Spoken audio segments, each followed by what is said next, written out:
안녕하세요. 코만단트 초이입니다. 북한은 며칠 전 10월 19일 수중 기동하는 잠수함에서 SLBM을 쏘아 올렸습니다. 북한 잠수함 관련 소식이 있을 때마다 그 위협에 대한 과도한 평가도 있고 과소평가도 있습니다. 2015년 북한의 SLBM 발사 시험이 시작될 때부터 1, 2년 안에 북한의 SLBM이 실전에 배치될 것이다. 북한이 3,000톤급 잠수함을 만들었다. 5,000톤에서 6,000톤급 잠수함을 만들고 있다. AIP 잠수함, 핵추진 잠수함을 만들고 있다라며 위기를 내세워 대중의 관심을 모은 사람은 많지만 그로부터 6년이 지난 현 시점에 자기가 뱉은 말을 주워 담은 사람은 하나도 보지 못했습니다. 모든 잠수함 보유국은 그 다음 세대의 잠수함 도입을 준비하고 있습니다. 북한이 다음 세대 잠수함 도입을 준비하고 있다는 것은 별로 이상한 일이 아닙니다.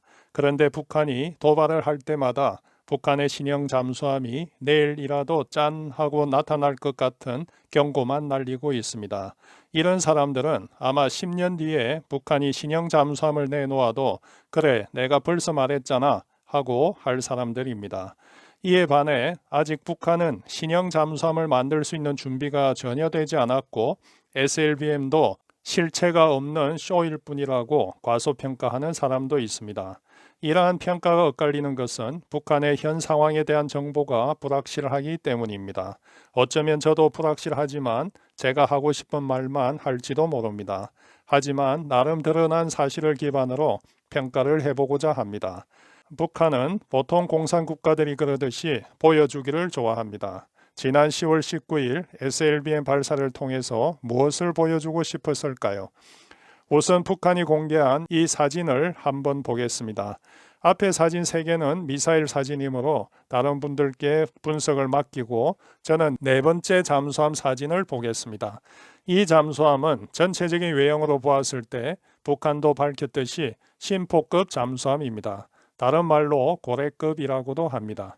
이 잠수함은 수중 배수량이 1650톤에서 2000톤으로 추정되며 한 척 이외에 동급의 추가 건조는 식별되지 않았습니다. 이 잠수함은 지금까지 SLBM을 발사한 유일한 북한 잠수함입니다. 이 잠수함에서 2015년 5월 9일 김정은이 참관한 가운데 북극성 1형 SLBM을 수중 사출 및 로켓 점화 시험을 했으며 2016년 8월 24일 SLBM 한 발을 동해상으로 발사했습니다. 그리고 5년 만인 2021년 10월 19일 소형 SLBM 수중 발사 시험을 한 것입니다. 이 장면은 잠수함이 수중에 있다가 수면으로 부상하는 장면입니다. 지금은 함교에 사람이 없지만 완전 부상을 하면 사람들이 함교로 나오게 됩니다. 갑판 장구들은 정상 작전 중에는 갑판 속으로 다 넣게 되어 있는데 지금 나와 있죠. 출항 후에 해상 계류나 인원 이송 등이 용이하도록 해놓은 것입니다. 이를 보면 이번 SLBM 발사 장소가 외해가 아니라 내해에서 이루어졌고 이 발사 시험만을 위하여 출항한 것으로 보입니다.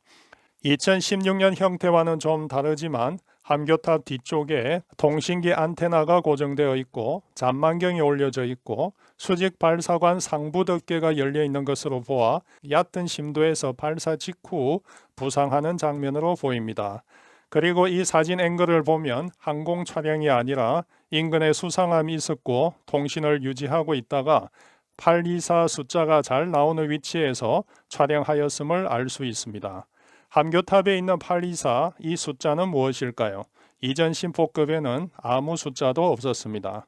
조선중앙통신은 이 심포급 잠수함을 824 영웅함이라고 부르며 2016년 8월 24일 북한의 첫 SLBM인 북극성 1형을 시험 발사한 뒤 붙여진 명칭이라고 설명했습니다. 함교탑에 한 번호를 적거나 지우는 것은 이상한 것은 아닙니다. 우리나라 잠수함도 특별한 경우 함교탑에 한 번호를 적었다가 지우기도 합니다. 하지만 그 숫자를 특정한 날짜로 적는 것은 세계 잠수함계의 룰에서 벗어나는 특별한 표기법입니다. 북한이 얼마나 보여주기 전문 국가인지 알 수 있는 대목입니다. 근본 북한의 도발은 북한이 SLBM을 수중 기동하는 잠수함에서 발사할 수 있는 능력이 있음을 보여준 것입니다. 그런데 좀 이상한 면을 찾아볼 수 있습니다.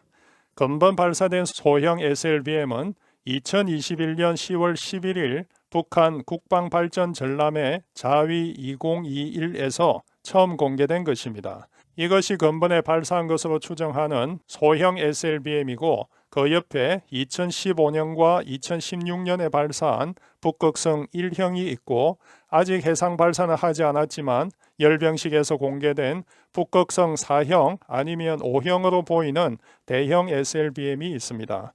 북한은 여러 SLBM 옵션이 있는데 왜 하필 기존에 있는 큰 SLBM이 아니라 더 작은 것을 만들어 쏘았을까요? 5년 만에 하는 SLBM 발사 시험인데 이전 북극성 1형보다 더 큰 것을 쏘아야 세상이 놀라지 않을까요? 저는 북한이 SLBM은 개발했지만 잠수함에 탑재하는 과정에 차질이 있었다고 봅니다. 원래 계획은 대형 SLBM 북극성 4형이나 5형을 신형 잠수함에서 발사하려 했을 것입니다. 그것도 한 발이 아니라 여러 발을 동시에 쏘아 올리면 이제 북한은 미국 본토를 위협할 수 있는 핵 SLBM 보유 국가가 되어 미국의 발목에 족쇄를 채우고 한반도 내 힘의 우위를 가질 수 있습니다. 북한이 대형 SLBM 탑재 잠수함을 획득하는 방법은 국외 도입, 자체 건조, 기존 잠수함 개조의 방법 등이 있을 것입니다. 하지만 유엔 제재 하에 있는 북한이 국외 도입을 할 수 있는 가능성은 없습니다. 자체 건조를 시도하겠지만 이도 유엔의 제재로 핵심 자재를 들여올 수 없을 것입니다.